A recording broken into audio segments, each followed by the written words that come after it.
ఈరోజు వార్తల్లోని ముఖ్యాంశాలు.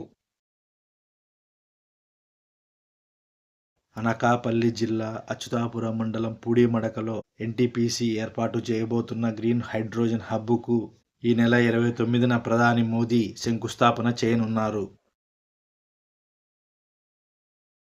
దేశంలోనే తొలి మహిళా బస్ డిపోను ఢిల్లీలో శనివారం ఆ రాష్ట్ర రవాణా శాఖ మంత్రి కైలాష్ గెహ్లోట్ ప్రారంభించారు.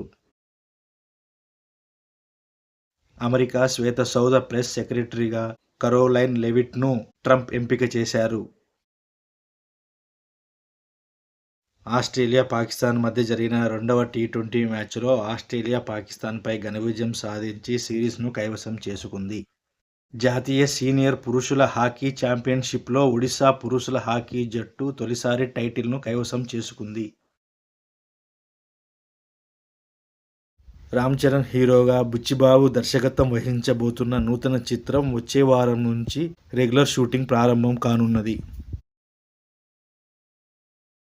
దేశంలో మొదటి స్థానంలో, ఆసియా పసిఫిక్ ప్రాంతంలో 6వ స్థానంలో కార్యాలయాల అద్దె ధరలలో ఢిల్లీ నిలిచిందని Asia Pacific prime office rentals index తెలిపింది.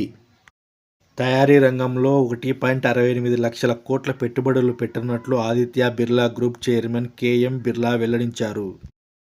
2030 కంటే ముందే రష్యాతో $100 బిలియన్ వాణిజ్యాన్ని సాధిస్తామని విదేశీ వ్యవహారాల మంత్రి జైశంకర్ ధీమా వ్యక్తం చేశారు.